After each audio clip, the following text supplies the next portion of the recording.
Okay, welcome back from lunch, everybody. That was good. Lovely. I don't know if any of them are back here. Bonnie, tell them we said thank you for lunch. That was those people are working really hard back there.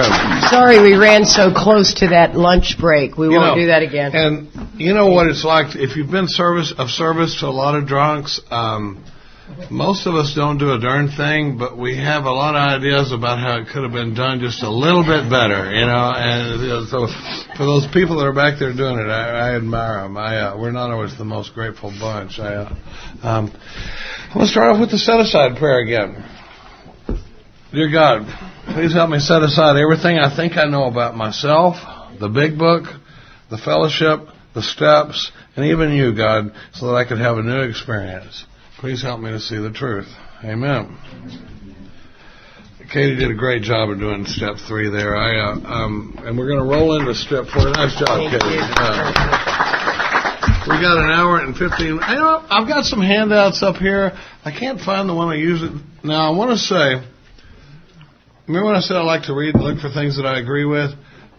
I didn't write any of this stuff. This is all stuff that I've come across over the years that I enjoy, or it seems to match with my philosophy. The really funny thing about Mark was working with Mark. I would come across a piece of writing and I'd go, man, this is awesome. This is so well put. And I'd show it to Mark and he'd go, yeah, I put that guy through the work in 92, and then you hear this other one, there's another one up here, and it'd be just, I said, look at this spiritual malady piece. This is really awesome. He goes, yeah, I put that guy through the work in 98, So I was like, well, no wonder it speaks to me, because it was coming out of my sponsorship lineage, it was the same kind of stuff I was used to hearing, but we always, it's funny, this is the part of the talk when it seems like you have all the time in the world. And then, you get halfway through and you still think, gosh, I got all the time in the world. I can tell my life story now. And then it's like the clock goes, wham! And next thing you know, you're out of time. So I'm not going to try to waste a lot of time, because Katie and I are going to go back and forth on the fourth step. But, it's worth. We got to make sure that you understand. You remember when we said the big book takes a big right turn on page 60, and I missed it for 17 years? That's what she was talking about. Is that all of a sudden, and if you're not careful, one of the biggest mistakes that I see in AA is taking somebody right from, are you willing to believe? You got this alcoholism. Are you willing to believe there could be a power? And if they say, yeah, I'm willing to believe that maybe there's some kind of a God that can take me beyond where I am. If we take that guy right from that acknowledgement to saying, okay, then let's get down on our knees and do the third step prayer, you miss this whole body of work that happens that she covered so well in pages 60, 61, 62, and 63. And I know it happens because it happened to me. And what happens is, as a result of that, I wind up working a program like the problem was alcohol. Like the whole time my problem was alcohol, and if I just don't drink, I'll be good, and it changes. When I hit the wall with that in sobriety, and I went back and had this new level of third step experience that she was describing, I'll never forget the first time I saw that line that she read that said, the first requirement is that I be convinced that my life run on self-will can hardly be a success. It was like it lifted off the page, and we're going, Jesus, not only was I not convinced of that line had never touched me.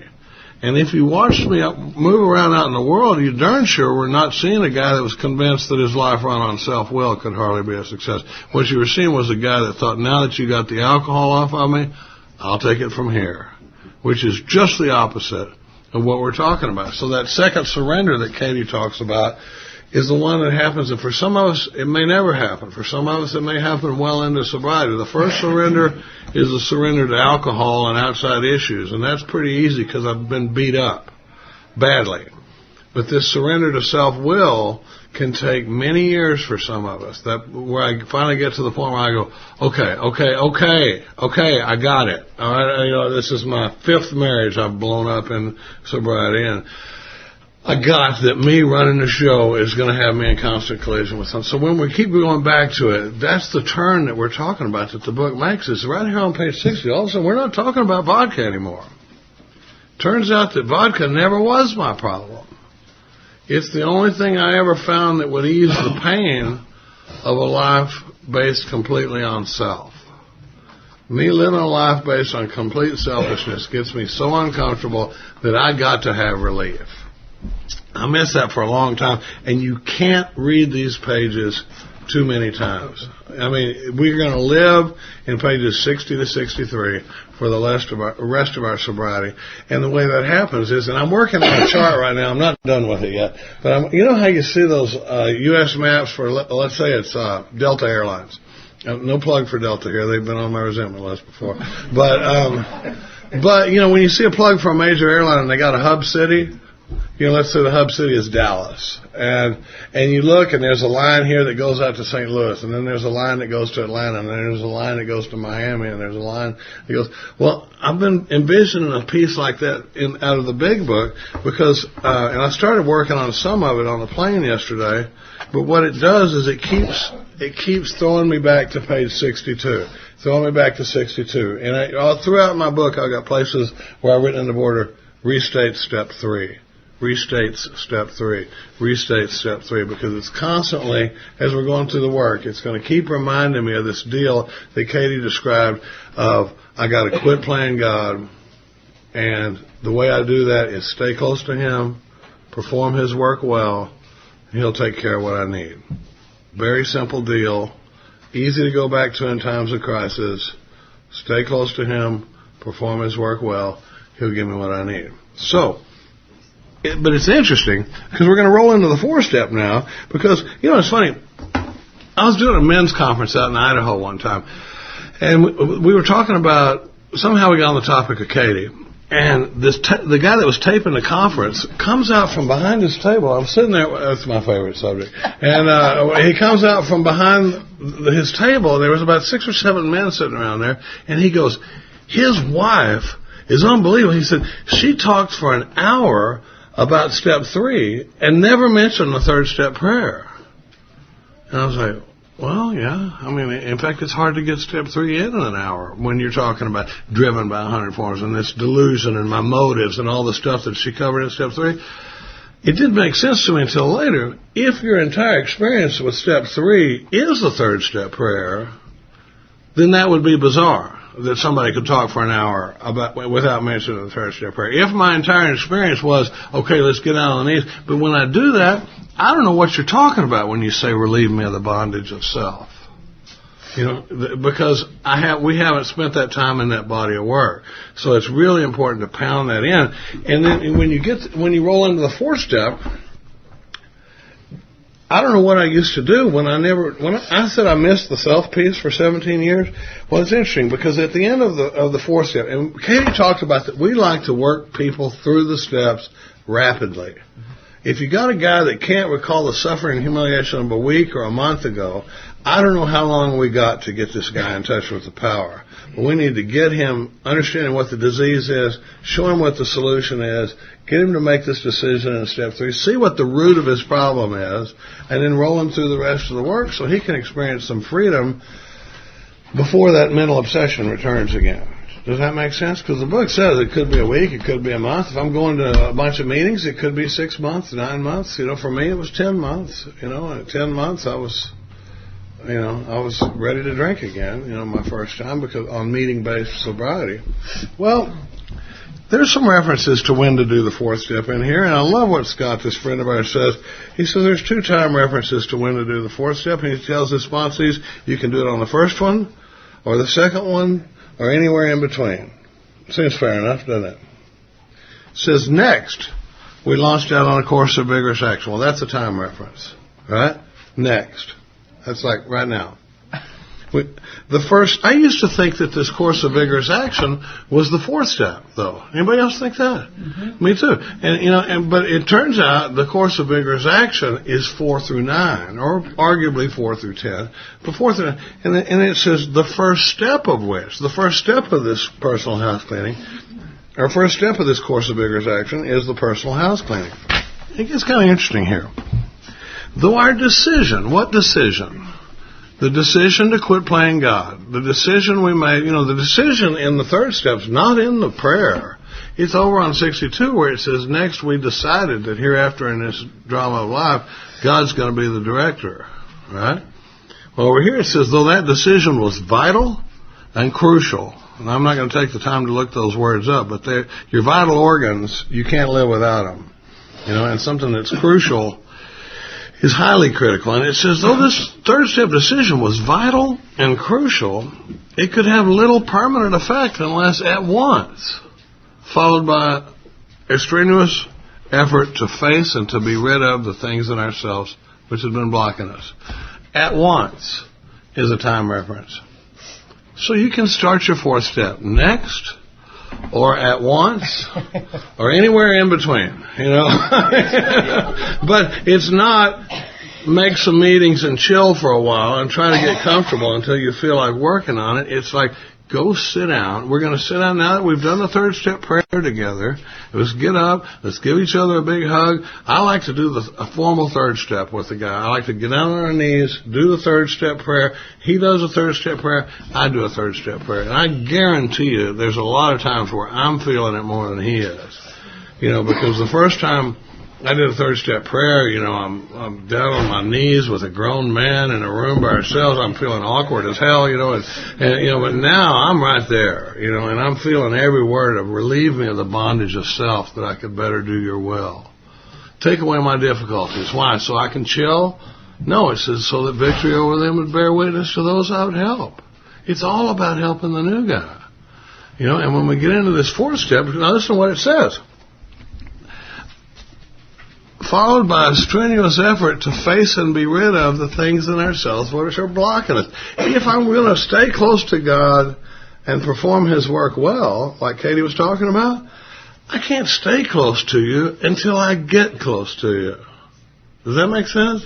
So if I'm blocked, and it says we're going to a strenuous effort to face and be rid of the things in me that are blocking me from what? Blocking me from this power that we've decided is my only shot. Well, I can't stay close to something if I'm blocked. And I love what Katie, when she was talking about those slogans and stuff, and later the book talks about intuitive thought and that sort of thing that's going to come to us when we're unblocked. But if I'm blocked, God could be sitting next to me with a bullhorn, and I ain't going to hear it. Because I'm blocked by... Well, so what does that mean? Because back on page 29 in the book, there's a very interesting line where it says, further on, clear-cut directions are given showing how we recovered. Precisely how we recovered. The book is promising me clear-cut directions. It's not a bunch of vague, here's something you ought to do. Like you remember the first time somebody told you, you need to turn that over. Oh, thank you. My girlfriend's with, Swinging Richard, across the room from me, and they're, she broke up with me, and now she's with him, and they're both grinning at me at the 5:30 meeting. Let me just turn that over, I don't know how to do that, so that's why even in the third step when it says, what do you mean, and what do we do? That's clear-cut directions. What are you talking about, and what do you want me to do? So that's what it says in here.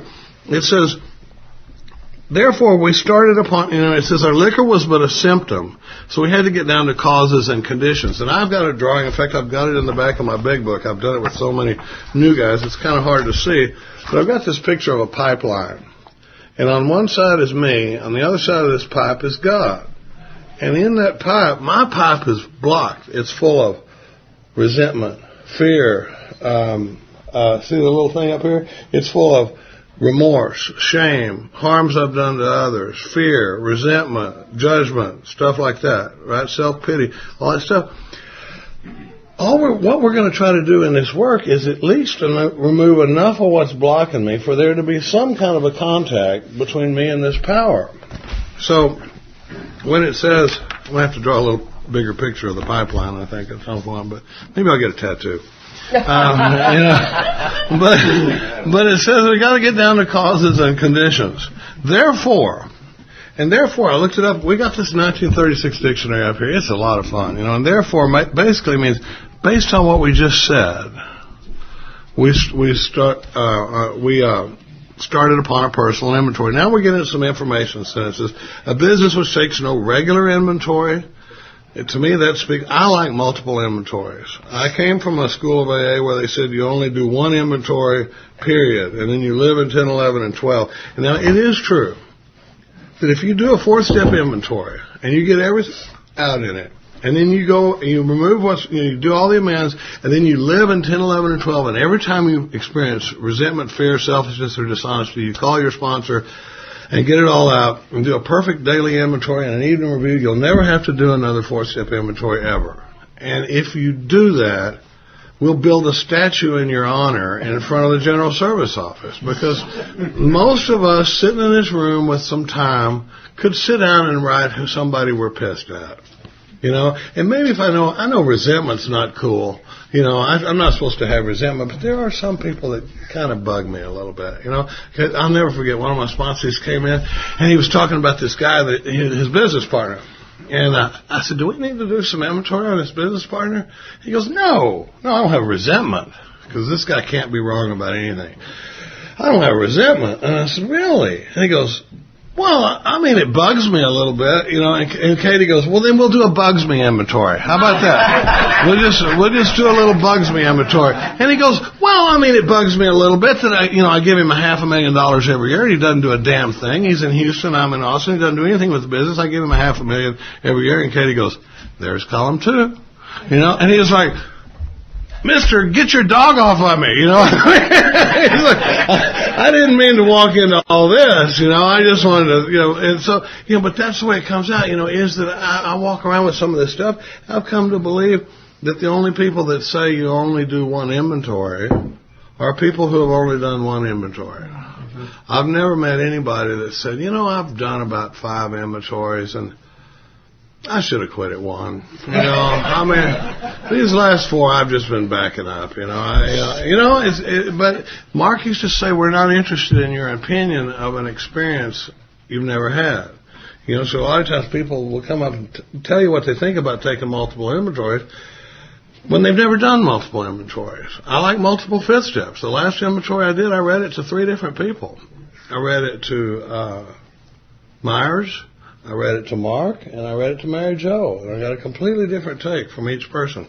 That's not in the book, but we got to move on. Taking a commercial inventory is a fact-finding and a fact-facing mission, and I really hope Katie talks about this, because I tell you, she has changed my whole experience in hearing inventory. I will say, and I'm a little biased because I'm crazy about her, but Katie, for my money, does the best job of hearing inventory of anybody I've ever been around. She has an ability to go in there and find manifestations of self and where I set the ball rolling and how did I make decisions based on self, which placed me in a position to be hard. And she's heard inventory from a couple of my sponsees lately, and I got to tell this story before I forget about it. This guy from Norway comes, and he says, and we're talking about the self piece, the selfish, self-centered piece, and he's talking to me and he goes, this selfishness that you speak of, I do not have it. I have had a spiritual awakening, and I do not suffer from selfishness and self-centeredness. I said, oh, okay.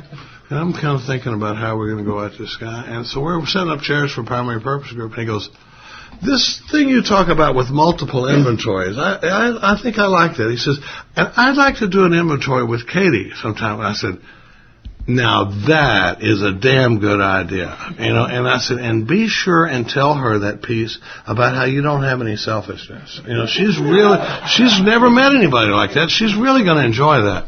And oh my God, first of all, he bags the first appointment they got. So by the time she does sit down with him, she's spring-loaded in a pissed-off position. And this guy sits down, and she just starts hammering him with manifestations of self, and here's how you're selfish, and you're a hypocrite, and you're this, and you hold people to a standard you're not willing to live up to yourself, and here's how you set the ball rolling. And this guy has got a big pen. And he starts going, and he eats the pen. He ate the whole pen. He ate the whole pen during the 5th step. But he just, beautiful story. But better him than me, But what we're trying to get into in this inventory is, and I think it's a fair question, if I'm a new guy and you're telling me that selfishness and self-centeredness is the root of my problem, it says above everything, we got to get rid of this selfishness. It doesn't say above everything, I got to stop drinking vodka. It says above everything, I got to get rid of selfishness. So if you're telling me that selfishness is my problem, how does it show up? What does it look like? It's kind of a nebulous term in that we have a lot of fun with that word. It's a nocturnal word. No, but because so what are you talking about? Because listen to what it says. We did exactly that. It says one object is to disclose damaged or saleable goods to get rid of them promptly and without regret.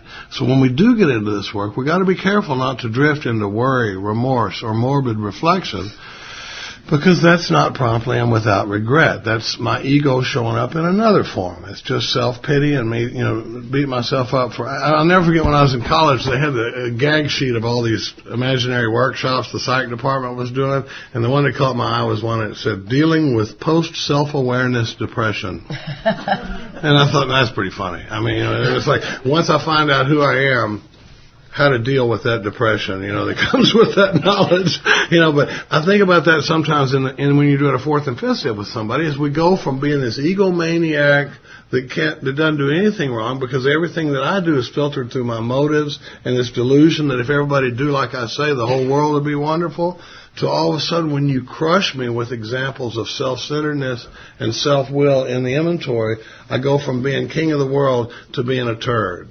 And the book's saying we don't do that. That's just the ego manifest in another way. Well, when you roll into it says we did exactly the same things with our life. This has been a long way around the barn to come up to this sense, because if I'm the guy that missed the entire piece on page 60 where it says the first requirement is that I be convinced that my life run on self-will can hardly be a success, on that basis, where the underlying principle is that I'm running things, I'm almost always in collision with, well, if I missed that line, what did I do when I read this next line? It says, first we searched out, we being the first 100 people that wrote this book, it says first we searched out the flaws in our makeup which had caused our failure. Being convinced that self manifested in various ways was what had defeated us. Stop right there, and I've written in my book, am I? Are you? Am I convinced that am I convinced that self manifested in various ways is what had defeated us? That is a huge piece of information that I operated without for 17 years in sobriety. Just like the deal we talked about in step 3, it's saying being convinced that self manifested in various ways. Remember, manifested means showing up. So if you're telling me that self is the problem, how does it show up? What are you talking about? If you're telling me self is what's making me drink vodka, what are you talking about? And then it goes on to say, because listen to this, being convinced that self was what had defeated us, we considered its common manifestations. What is its? Self, right? So if you look at it like that, what the fourth step is look at that sentence. It's a consideration of common manifestations of self. Isn't that interesting? Mm-hmm. I've never seen it like that. And it's saying in this fourth step, what we're going to do is we're going to consider the common manifestations of self. Because it is a fair question to say, what are you talking about? How does self show up? And then what does it say? It goes, well, Sparky, resentment is the number one offender, right? Here's my new, and the first manifestation of self is resentment. From it stem all forms of spiritual disease. For we've been not only mentally and physically ill, remember these two? We've been spiritually sick. When the spiritual malady is overcome, we straighten out mentally and physically. We're taking a big shift here. Because even though we have a physical allergy coupled with a mental obsession, we don't attack this disease on the physical or the mental level. We attack it on the spiritual level. And it says when we straighten out spiritually, when the spiritual malady is overcome, we straighten out physically and mentally. Does that make sense? It's the first place in the book that it mentions the spiritual malady. There's some discussion about whether it's a twofold disease or a threefold disease. I believe it's a threefold disease. I believe I got the physical allergy, the mental obsession, and the spiritual malady, because something is driving that mental obsession. And I think it's the spiritual malady. There's something in me that makes me so uncomfortable sober for a while that it eventually triggers that mental obsession, which makes me take the first drink, which triggers the physical allergy. Some people say it's a twofold disease. You remember when it said clear-cut directions are given showing precisely how we recovered? You got to watch for clear-cut directions in here. When I'm laying out a new guy, listen to what it says. In dealing with resentments, we set them on paper. Well, can't I just call it into your voicemail? Well, let's see what it says. In dealing with resentments, we set them on paper. I'd really prefer to type it out on my BlackBerry. Would you mind? I was like, well, except the book says, in dealing with resentments, we set them on paper. We listed people, institutions, or principles with whom we're angry. I read stuff really fast, really fast. Especially if my sponsor tells me to read 10 pages out of the book, I'm going to read 10 pages out of the book. Now, at the end of it, I can't tell you a darn thing about what I just read, but I read 10 pages out of the book. Sometimes I'll be reading a page and I'm thinking about work halfway through the page. I have to do the set-aside prayer. I have to go away. With an open mind, I look at this, and, how many people used to look at this 3-column thing here and go, what?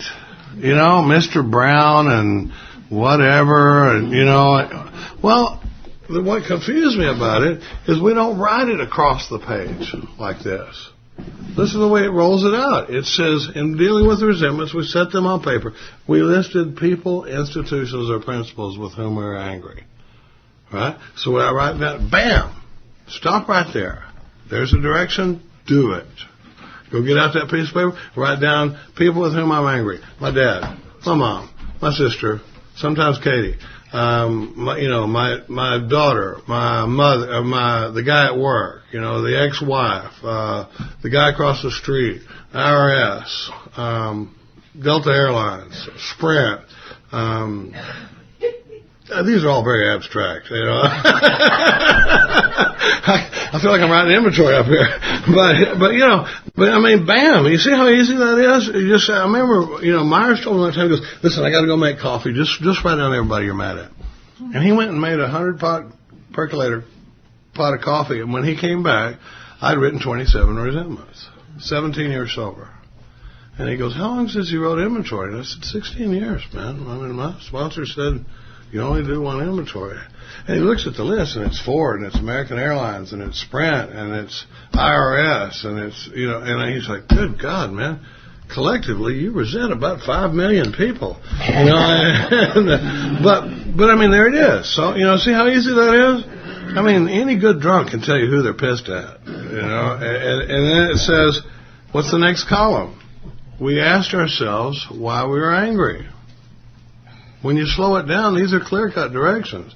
Column 2, what'd they do? What's the cause? And what I tell guys, though, is we're looking for bullet points. We're not going to do the great American novel here.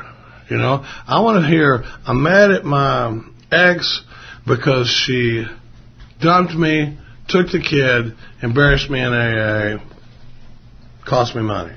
Something like that. I mean, you look at Mr. Brown. Mr. Brown, it says, what did he do? He's hitting on the guy's wife. He says, his attention to my wife. He told my wife of my mistress. Brown may get my job at the office. When you think about it, listen to this guy. This is a guy that is hitting on his wife. That's a problem. All right? He told my wife I got a girlfriend on the side. And he's trying to get my job at the office. One of the best AA T-shirts I've ever heard of says, it said, Mr. Brown needs his ass kicked. Because when you think about it, he's hitting on his wife. He told his wife he's got a girlfriend. But the thing about it is Brown got 19 words in the 4th step. He didn't get, well, one day when I've worked at this place since 1972 and Brown's always been a pain in my ass. And, it's just bullet points. Bam, bam, bam. And then we go to the next one and it says, in most cases it was found that our self-esteem, our pocketbooks, our ambitions, when I talk about ambitions, I'm talking about how did I want things to turn out. Right? If Brown hitting on my wife, it's going to affect my sex relations, my pocketbook, my pride, my self-esteem, and my ambitions, because this is definitely not the way I wanted things to turn out. Does that make sense? Mm-hmm. Pretty simple, right? And then we go into, On our grudge list, we said, this is column 3 still. On our grudge list, we said opposite each name our injuries. Was it our self-esteem, our security, our ambitions? And then it says we went back through our lives. Now, I'm trying to go through this pretty fast because it's funny. When you turn to page 66, we're going to change gears with resentments because it's going to tell me that to get as far as that people were wrong is as far as most of us ever get. Right? These people are screwing me around. It's just concluded that others was wrong as far as most of us ever get. So the end result was they continued to wrong me and I stayed sore.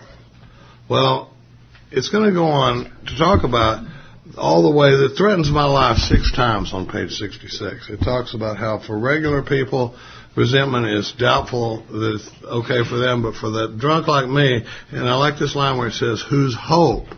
So what is my hope? My only hope is the maintenance and growth of a spiritual experience. Right?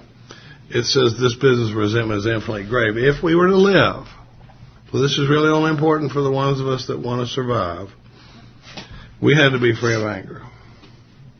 The grouch and the brainstorm. Brainstorm is an amazing word to look up in this old dictionary. Because we think brainstorming is sitting around coming up with good ideas. You look it up in here and it says a sudden and violent mental outburst. Brainstorm in 1935 meant rage. And so being the dumpy grouch or being the rage guy, it's doubtful that they're okay for normal people. Dubious means doubtful. But for us, it's poison. I can't handle it. It needs to leave that kind of stuff to people that are better equipped to handle it. Now, here's where it gets interesting. Now, do you want to do this piece? Well, yeah, I can. I want to say this before I return it over to Katie. There are a lot of 4-step guides out there. And some of them have been copied and handed around so long that you don't even know where they came from anymore. You look at some of these 4-column inventories that are rolling around out there, and they've been Xeroxed and copied, and they're crooked now and faded and all that stuff, and we hand them out in AA clubs and that sort of thing. I don't mind a guide if it perfectly follows. Are you coming back? I don't mind a guide if it perfectly follows the language of the big book. But I've been around 25 years, and I have never once seen a 4-step guide that addresses this exercise at the bottom of page 66. The exercise of writing about this stuff, there's a lot that can come out of writing my resentments, but it's the prayers and it's the looking at this thing from an entirely different angle that are monumental in a 4th step, and I didn't see it for a long time. And since she's gone, I'm going to start into it, because it says, we turn back to the list, right? For it held the key to the future. We were prepared to look at it from an entirely different angle. And what I do with the guy now is I'll look him dead in the eye and go, dude, are you ready to look at this from an entirely different angle? You know, because they usually can admit the way I've been looking, it ain't working out real good for me. You know, and I go, okay. Even though in my mind I'm thinking there's really only one take on this deal. I don't know why I'd want to look at it from an entirely different angle, but fine, whatever, you know. I'll look at it from an entirely different angle. We begin to see that the world and its people really dominate us. In that state, the wrongdoing of these other people, fancied or real, has the power to actually kill a guy like me. How could I escape? I saw that my resentments must be mastered, but how? I can't wish them away any more than I can alcohol. We're back up against that lack of power. Right? I can't just get to the end of this and go, by golly, Mark was right, I must be less resentful. You know, I can't wish this stuff away. And then it says, this was our course. Remember when it promised me clear-cut directions? This is where this deal gets heavy. And we call it the sick man prayer. It says this was like, we realized, first of all, that the people who wronged me perhaps were spiritually sick. What if this dude that did this to me, and the way I'll say it to these guys, I'll go, is it possible, stay here, man, I don't want you to miss this. I see your ego's going, leave, run, don't listen to this part. I'm with you. Don't listen to him, you need coffee. Yeah. Keep an eye on when your ego is saying, you've got to get out of here now. I'm just picking on you, man. But, because look at what it says we're going to do about this resentment. It says, we realize that these people that are on my resentment list, what if they're sick? What if this guy, sometimes I'll go, this guy that did this to you, is it possible that given their tools, his background, the way he was brought up, the way he was raised, what's driving him, and what might have been driving him on that, is it possible that he was doing the best he could on that day? That he wasn't even trying to do that to me, that he was just doing it. And then it goes into, the way I don't like their symptoms, which is column 2, or the way they disturb me, which is column 3, they, like me, are sick too. When you get 2 sick people working together, there's a communication level that's a lot deeper than when you just tell me you're sick and I go, oh, that sucks. Hope that works out okay. Right? When you get 2 people that have the same kind of illness working together, this human condition, we can communicate on a much deeper level. Now we're rolling into a different level with these resentments, and it says, you remember how you hear people in the room say, we pray for the people that we resent? That's from one of the stories back in the back of the book, and it's not a bad exercise, but we got to say 2 prayers, because right here, I'm praying for me. It says we ask God to help us show these people the same tolerance, pity, and if you look up pity in this, it means more like compassion and empathy, not this condescending, bless his little pointed head type of pity. It's like, so God, please help me show this person the same compassion that I would somebody that was sick. And it says, when a person offended, we said to ourselves, this is a sick man. How can I be helpful to him? God save me from being angry. Thy will, not mine, be done. Guess what it says right there? Restate step 3. This is one of those little lines back to the hub where it says, God save me from being angry. Thy will be done. We avoid retaliation or argument. We wouldn't treat sick people that way. If we do, we destroy our chance of being helpful. Happened to me the other day. A friend of mine that was way off in untreated alcoholism and was just blazing a path through everybody's lives, and I knew I could help him if I could get him to hear me.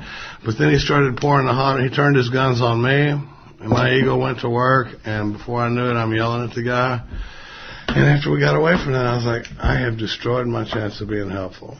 He is not going to come to me if he ever realizes that he's in trouble, because the way I didn't do this reaction, I got hot, when he's like turned it on me. We avoid retaliation or argument. We wouldn't treat sick people that way. If we do, we destroy our chance of being helpful. We cannot be helpful to all people, but at least God will show us how to take a kindly and tolerant view of each and every one. It's interesting to notice that this exercise comes after column 3, but before we do the 4th column, or whatever you want to call this exercise on page 67, and it is a powerful piece of work, because that rolls me spiritually from a place of, here's who I'm mad at and what they did and how it affected me. And everything from, when we're talking about looking at it from an entirely different angle, it's moving me into a place now where I can look at me. Putting out of my mind what they did, I can look at my faults. And then I can see, and I have seen some magic stuff happen out of this. Can I tell one story? One and then you're done. One and done. I don't know which one to tell. I've had 2 very, very powerful experiences. Roy has told me it's okay to tell this story. But I've told this one before. So, Roy had this resentment against his dad. Don't ask me. Roy had this experience with his father. He was mad at his father. My dad, column 1. What did he do? Told me my mom committed suicide real coldly. Right? Roy's sitting on the front porch one day, and Dad comes walking through the front yard and says, your mom killed herself today. And goes all in the house. He could not believe that his dad would be that thoughtless, that heartless, to just blurt that out at him and go in the house. And he's mad at this guy forever. He's mad, 40 years, he's mad at this guy. Mm-hmm. We get to talking. We talk about looking at it from an entirely different angle. And we do the sick man prayer on this guy where I go, is it possible? And I said, let me ask you a few questions.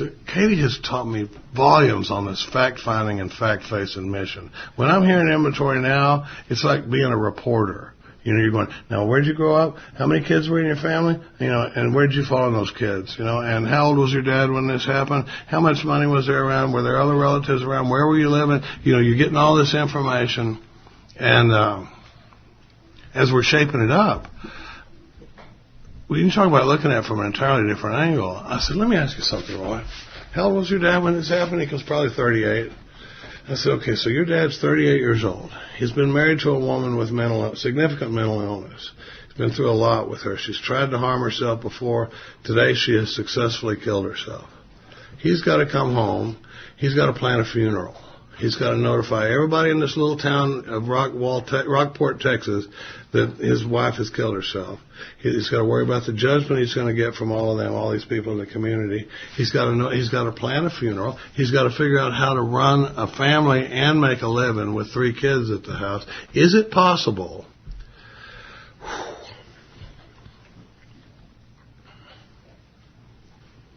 Is it possible that on this day, walking by you and saying your mom killed herself today was the best he could do, given his background and his tools and what he had to deal with on that day? And he goes, had never occurred to me for a second.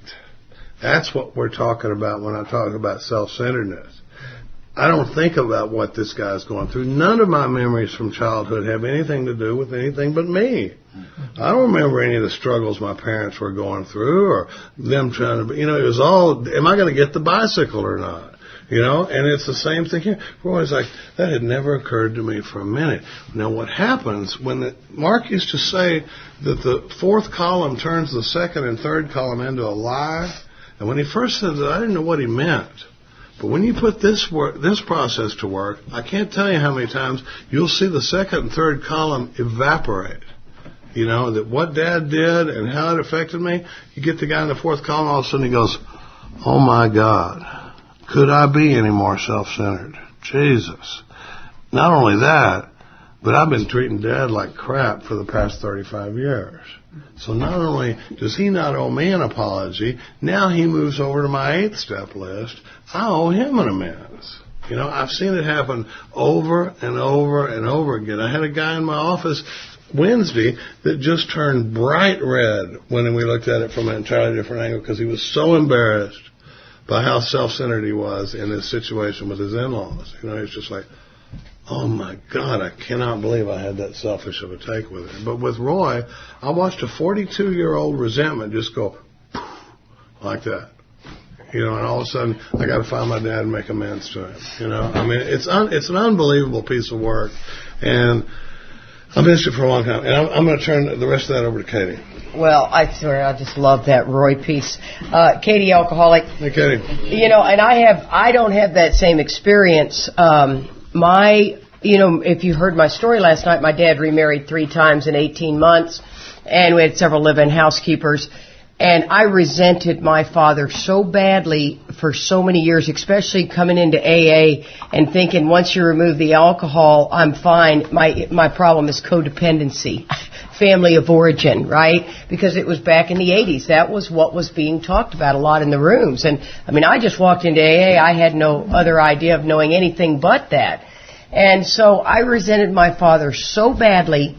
And nobody had me at that time looking at from an entirely different angle. As a matter of fact, we assumed that I needed to feel these feelings, and if I felt them, I'd get through the resentment, yada, yada, yada. And what happened is at 10 years I decided, darling, to confront my father and tell him how upset I was for his bad decisions of finding all these women. And obviously, once again, like I said, when you get in a new relationship, you roll in the hay, right? Am I talking to the right room full of people? Yeah. And he had several, and he was young, and they were rolling in the hay every time I turned around. So, they weren't really interested in what the kids were doing. And so I felt it necessary to tell my father how he had neglected raising us. And unfortunately, when I did that, he turned to me and he said, okay, I effed up. Is that what you want? And I thought, I just thought that was going to feel better. I really did. It was exactly what I wanted. It felt horrible. And then at that moment, what was my first thought? You're going to go and tell that stepmother that Katie, who's the crazy one, because she's in that 12-step program, is, once again, she's off her rocker. And my dad never told my stepmother. As a matter of fact, she just told me that about a year ago. That, I don't know what happened up there when you guys visited. But she said, she said he never, maybe you could be, why don't you start knitting too? The knitting doesn't bother me over there. It's just when it's right here. It makes me crazy.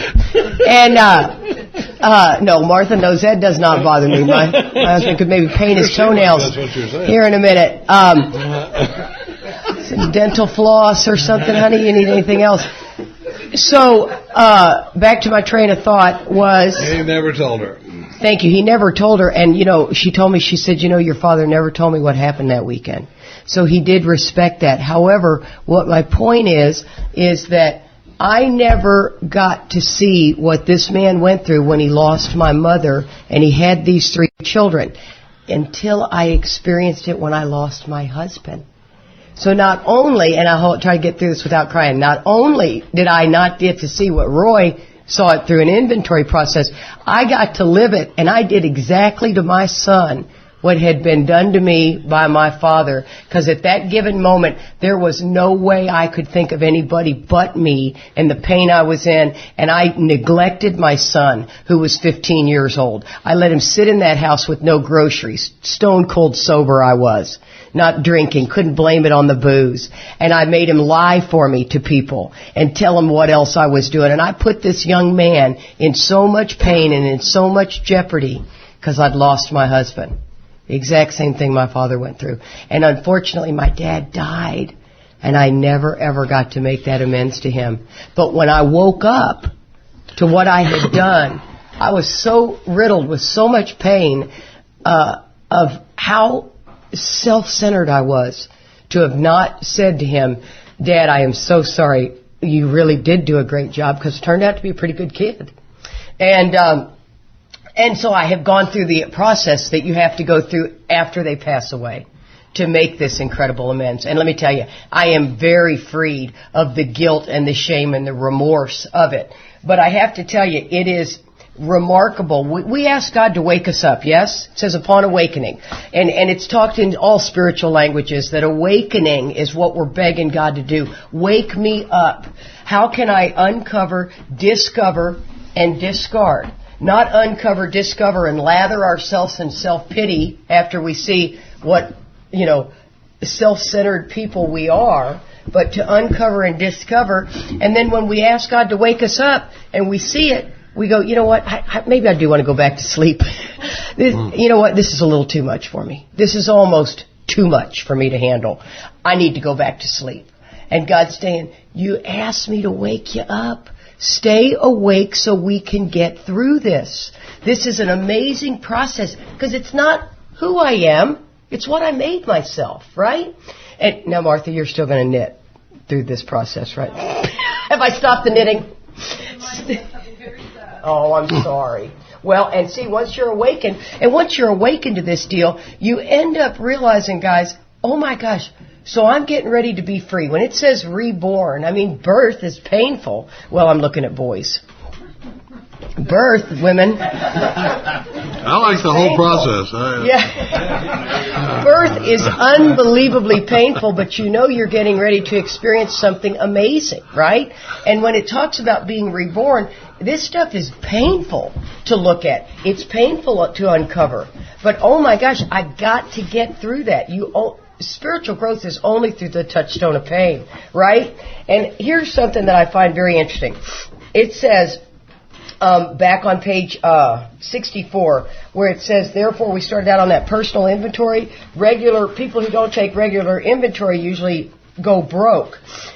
I can't tell you how important it is to write 4 or 5 people down and do an inventory a couple times a year. I can do a 10-step with my sponsor, and the truth of the matter is I need to do some written inventory, because until I go through the semantics of writing the inventory, looking at it from an entirely different angle, and doing the work sitting there with my sponsor, it's always self-righteous, and I'm always a hypocrite. Always, always, always. I was doing inventory with somebody a couple of days ago, and I listened to a lot of inventory, and they were very upset that their father was unfaithful. And I mean, this individual was in his 60s, right? Now, you'd think it's kind of time to work through that resentment, right? Dad's long gone. And I said, he was unfaithful, huh? And he said, yeah. And I said, have you ever been unfaithful? And he goes, no. I said, you have never been unfaithful. Now I'm talking about alcoholism. I mean, guys, some of y'all may never have been. I find that really hard to believe.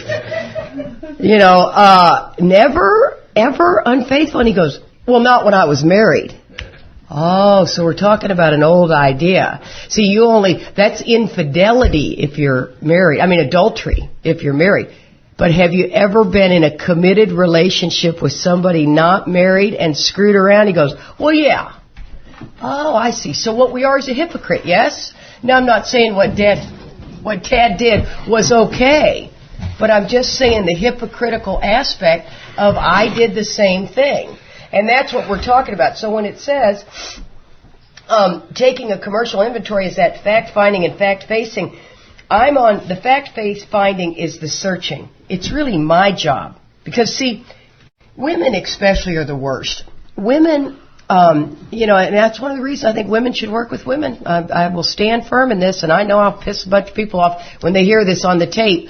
But we women think differently than boys, right? Amen. I mean, we do. We are complex, and we go 9 different avenues. I mean, we're not all about the act of sex. We're about the act of intimacy. Blah blah blah. And so, but what women will do is they will have an emotion on a delusion, and it won't even be happening. So if you're not careful, somebody will say, well, let me go ahead. I know you're hurting. Let's talk about your feelings. That's actually a death wish for a woman, because we really don't need to talk about your feelings because it's a delusion. It hasn't even happened. And if it did, it's not even the way it looked like it happened. So if you'll you can sometimes go to these women's conferences and they're so touchy-feely and you're like, oh my God, you guys, these feelings will kill us. Because it says fancied or real. May not have even happened.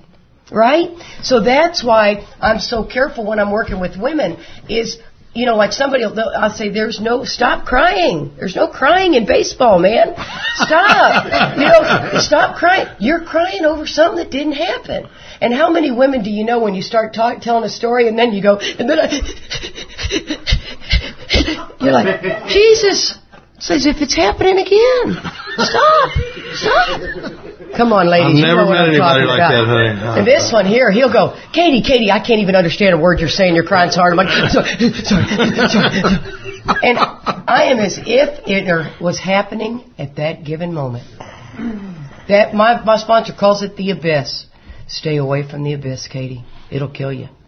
Because it's fancied. It ain't happening today. I can bring up a childhood memory and be bawling my eyes out 40 years later. I don't necessarily think that's a good thing.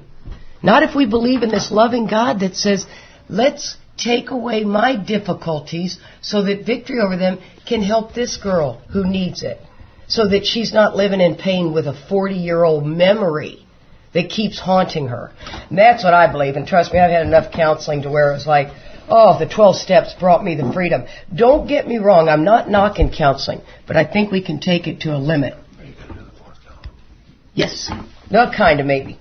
Okay, so remember, too, guys, there's 2 spots in the book that say to get rid of this promptly and without regret. When you're doing inventory, be very sure that you're keeping this person from going to self-pity. They will go to self-pity by nature. It's just what we do. All of a sudden, when you start going, my God, when I realized what I'd done to my dad and held him accountable, and then not only held him accountable, but confronted him, and then I lobbed out there how old I was the first time I'd had sex. Oh, just what my father needed to hear. Any father doesn't even want to know that's happening. You know what I mean? I just, watash. It was just terrible. When I realized the pain I caused my dad, it was heartbreaking. And my dad was already gone. So what did I want? I wanted to go to massive self-pity, massive guilt, massive shame. And it says, no. This is what you've got to do to uncover this, discover it, and let God take that pain from you. It's long been forgiven. It really has been. My dad forgave me, just like we forgive our children. My dad forgave me a long time ago. And so it was me. See, the reason when we talk about this piece of self-centeredness, guys, selfishness, the reason it shows up in resentment, fear, and sex with an emphasis, actually it's harms to others with an emphasis on sex, because that's usually how we harm most people, is through our sex powers, right? Be it jealousy or whatever you want to, call it. Resentment, the way it shows up for selfishness, is I'm angry at you because you didn't do what I wanted you to do. It's my selfish motive. You see that? Fear is I'm afraid you're not going to do what I think I want you to do. See how that's selfish? I'm afraid you're not going to do what I think you do. And then harms to others, I feel guilty for hurting you. Rarely do I feel feel bad for you hurting. I feel bad because I feel guilty. How many of you guys have harmed your children in drinking and you still feel guilty? They've long since gotten over it, right? They've moved through it. I'm still feeling the guilt and shame and remorse. Guilt, shame, and remorse is one of the most selfish feelings you can ever have. The rest of the world's moving on. Get over it, is what they're saying. And see, you see that level of selfishness? Like I say, it's in my DNA, guys. I don't want it. I don't want it as much as I'm talking about it. But until I get in touch with that power, He is the only one who can remove this and make this compassion. When it says on here, it says free of anger. Wait a second, I jumped a little too far ahead. The paragraph that Charlie was talking about, we did exactly the same thing with our lives. We took stock honestly. Page 64. 64. First, we searched out the flaws in our makeup which caused our failure. It's telling me right there that self manifested in various ways is what causes my failure. We're going to tie that back into so my troubles are of my own making. We got the opportunity to just do that. So my troubles are of my own making. When you come to me and you say, oh my gosh, I'm pissed off at so-and-so, I'm afraid of this, or I have hurt somebody, we're going to figure out where you set the ball rolling, where you are the producer of confusion rather than harmony, where you stepped on the toes of your fellows, and where you made a decision based on self which later placed you in a position to be hurt. You work with somebody like that, boom, boom, boom, problem solved. We got something for you to go to God with, because I can't fix you. I can tell you all day long, oh, you shouldn't have done that. Bad move. Or they shouldn't have done it. Yeah, or they shouldn't have done. Well, Charlie was doing some inventory a couple of nights ago with a knucklehead that I could whack with a hammer right now, and and the guy is sitting there and he's mad. He is mad, and I'm doing a little fact finding. I've been sick for a couple of days, right? So I'm in my robe and my hair's all a titter, and I'm asking him a couple of fact finding questions, and he is hell bent that these people are wrong. And I said, well, you know what? Screw the bastards. I guess they are at fault. Too bad. And I looked at him and I go, is that what you want? Because now you're going to walk out of here with your resentment. I said, until you get to wherever you can find your part in this deal, I mean, you've been done wrong then. And he hadn't been. It was so clear he hadn't been. But he was insistent. Everything I came at, and I'd been sick and I just didn't have time. I looked at Charlie and went, good luck. I'm out of here. I've asked my 20 questions and he's answered them all with he was like Wonder Woman, deflecting everything that came at it. That doesn't apply. That doesn't apply. And that doesn't apply. You just go, well, then your troubles aren't of your own making. It's these other people. Hope you enjoy that resentment. You know what it says in the book? It'll kill you. See? So, and here's what happens, guys, especially when we move on the work of the rest of the steps. What we don't understand is a resentment left unattended, a solitary self-appraisal of a resentment. I chose not to take it to anybody. I got over it. How do you like that one where people go, oh, I got over it? Oh, you did. How well did that work for you? You got over it till somebody poked you with that hot rod again. And so what happens is we lay this thin layer of concrete. I like to think of it as concrete. It wasn't a big old brick. It wasn't an obvious resentment to where the whole world blew up. Just a thin one. And then we laid another thin one. And before you know it, man, I am blocked. I am restless, I am irritable, I am discontented, and I can't put my finger on it because it wasn't a big one. It was just enough small ones that I've blocked myself again from the power. I didn't do an evening review. I didn't, and so before you know it, man, I'll tell my sponsor, I need to write some inventory. I hate having to do that all the time, so I prefer to write do all the steps. in the order it says, do the maintenance steps as requested, then I can usually only do inventory twice a year if necessary. But then it says, we considered its common manifestations. I need to know the way I threaten people.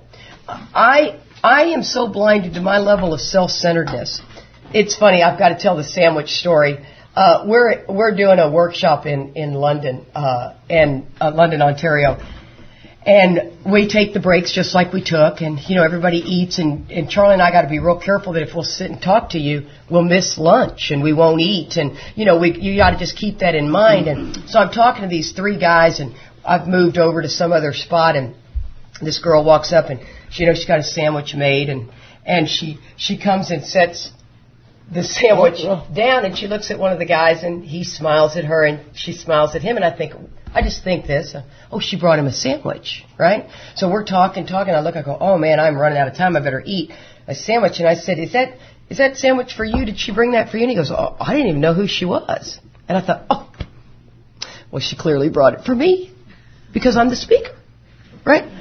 So I begin to eat the sandwich that she has brought, and she comes walking up, and she goes, what are you doing eating my sandwich, man? And I started, oh my God, it never occurred to me that was her sandwich. Of course, she's here now. She's with the baby back there. Isn't that wonderful? And she says, I'm the one who had the sandwich.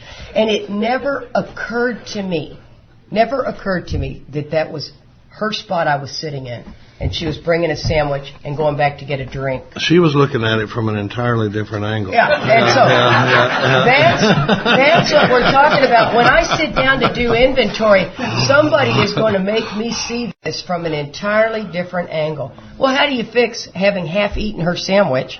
She sure doesn't want my cooties, And so, it's amazing. The words inconsiderate and thoughtless. Charlie and I disagree a little bit on the definition of these. Thoughtless is, inconsiderate, I believe, is where I considered you and did it anyway. Charlie's going to be wanting me to come home, but you know what? I'm going to run by Walgreens. He might worry, but it won't be for long. But I'm not going to call. I considered it, but chose not to do it. Thoughtless is eating her sandwich. It never occurred to me that was her sandwich. Do you see the difference? It wasn't like I went, man, I wonder if she brought that for her. I'm eating it anyway. You know what I mean? Thoughtless and inconsiderate, to me, is an interesting way to look at these things. And then the last thing I want to talk about... And then I'm going to have about 7 minutes for fear. Okay, perfect. Is the... I know, it's on the line. It's... The second paragraph down on page 66, it says, if we were to live, we had to be free of anger.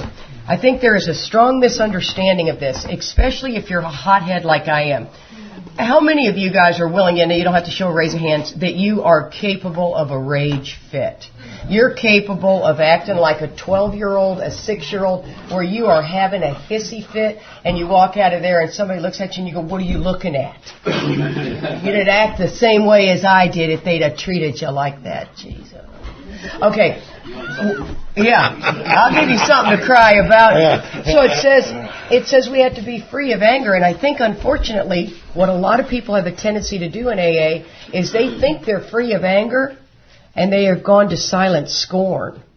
See, if up in my head I'm having a rage fit, I've still got anger. I'm not free of it. Now, I have certainly bettered myself, and we're proud of you. Don't get me wrong. We are way proud of silent scorn over that level of a rage fit. Yeah, it means trash in the place. It really does. But I'll tell you what, when Charlie and I got together, Joe and I, we had a level of arguing that, and I'm not proud of the FUs, but we've been known to throw one or two of those around in our household, and I'm not proud of that. However, I could handle that better than when Charlie and I argue. There's an integrity that gets involved, and it gets pretty ugly. You threaten my integrity, you say something about me, and it can go pretty ugly pretty fast. Am I talking to the right room full of people? And I have no idea what you're talking about. And so what ended up, I went to my sponsor and said, oh my God, my reaction, I am in so much pain behind how I'm behaving in these fights. I cannot let this roll off my back. I keep, putting my dukes up and leaving more bloodied than the original fight. And she said, Katie, can you say nothing? And I said, it's really not of my nature, but I will do my best, So what I did is I switched it to silent scorn, which was 100% better for me. And then that allowed me to move to the next, to where I could maybe begin praying for him when we were in a fight or whatever. And Charlie sometimes will say to me, stop, we'll stop talking, stop. And then, so I stop, and then he says something. I thought we were stopped talking. I thought, you said stop talking. I'm stopped talking. You're still talking. Don't get the last word in. It's just like somebody just turned up the furnace. See, it says a more important demonstration lies in our families, our occupations, and our affairs. I want to see how you are in your family. Who are you in your family? I'm transparent, guys. Charlie and I, we can have some dandies. You know what I mean? We're not proud of this, but we are not without fighting. We are not lily white. And so, this is a lot of work that we have to do. I try not to look at him. Most of our fights, I'm not involved in. He is delusional. He's absolutely delusional. I'm going to end with one more thing. One of the things and there's a line on page 66. 1, 2, 3, 4, 5 lines down on page 66. Sometimes it was remorse and then we were sore at ourselves. This is a controversial line, and people sometimes put their self on their inventories. I've never been a big fan of that. I believe if Bill wanted us on our inventories, he would have put his name on that inventory. I don't believe that was what was meant to be. I think, unfortunately, again, the treatment centers have birthed that concept. But doesn't it make sense? If I have a disease of self-centeredness, when I write my resentment list, who's the first person I'm going to want to talk about? Me. When we get to the amends list, who's the first person I'm going to want to make amends to? Me. Look at what I've been through. I should have a Porsche. So I don't know. And then the other piece of that is, that's not, if you look at the paradox of spiritual principle, we certainly do on some level need to forgive ourselves, right? There's no doubt about that. Even if it's just a verbal, lighten up, Katie, on you, you're okay. But I really believe that if you believe in the paradox of forgiveness, is we are forgiven when we forgive. So the magic happens in the 9th step. Not us writing the inventory on us, but it's when we ask for forgiveness, all of a sudden we no longer hate ourselves so deeply. Now this is too big a stuff. Glenn, when we come back from the break, I don't know how. Can we finish the rest of the 4? And then I think what we're going to do is finish the rest of 4, because the way we do it, we kind of blend 4 and 5 together, because there's so much of the tools. I'm always training people to be able to sponsor. That's our whole deal. We want to get you in touch with the power, get you have this experience, and then get you out working with others. So I'm training sponsors when I'm sponsoring somebody. And so I'm always. But this 4th column, my first inventory didn't have a 4th column. And whatever you want to call this body of work on page 67, it's huge, but I do the 4th column with the sponsee. When he's writing a resentment inventory, I have him write the first 3 columns, and I say, now we're going to meet up, and I'll leave a little place for a check mark. Have you done that sick man prayer on this person? Have we done that exercise? Have you looked at that? And when you do that, are you're looking at it from an entirely different angle? And when you say that prayer for that person, then we put a little check mark there. And then I go down to my dad and I say, is it possible he was doing the best he could? Could he have been spiritually sick? Like me, could he have been struggling? Because the reason it's like me is, like we said, the reason my wrongs don't seem as outrageous is because they're filtered through my motives and this delusion that I have. When you wrong, when you screw up, I don't consider your motives or your delusion, or what you were trying to do. It's like you should be banished from the kingdom, because you've offended King Charles here, and so in this 4th column, my job as a sponsor is, after we've done this prayer and they're willing to look at it from entire, I have to point out to them, where have you been selfish? Where have you been dishonest? Those 3 forms of dishonesty that she's talking about. Where have you been self-seeking? Where have you been frightened? And boy, with dishonest, you can always get dishonest out of resentment, with despondency, because if nothing else, you can go, let me ask you, this resentment you got against so-and-so, had they done exactly what you wanted them to do, exactly when you wanted them to do it, if they'd done everything precisely the way you wanted them to do it, always with perfect timing, would you still be mad at them? You're like, well, no. It's like, that's selfish. That's the reason it's selfish, is because the reason I'm mad at them is because they didn't do it the way I wanted them to do it. That's the self. You can always get selfish in that fourth column, because if they'd have done everything, remember this Charlie-topia that we're talking about, where if everybody just do like I say, that's the selfish piece of that. And even in the rules change, because what pleases King Charles today might piss him off tomorrow. So you got to also interpret the rules on a daily basis. But we're gonna, I think we'll break a little bit early, and when we come back, because we were gonna try to do 5, 6, and 7 in the next session, but I think this is just too heavy of stuff. I mean, this resentment. I mean, this being able to not only show somebody how to do a proper inventory, but to be able to show them what they need to be seeing in it is too important. And so when we come back, we're going to talk about the fear inventory and the sex and harms inventory, and then, because it really won't take us any time at all to do 6 and 7. 15 minutes. We're going to actually take 20 minutes. We're going to come back at 2:30, and we'll start up again. Thanks for, I know it was after lunchtime, so thanks a lot, guys.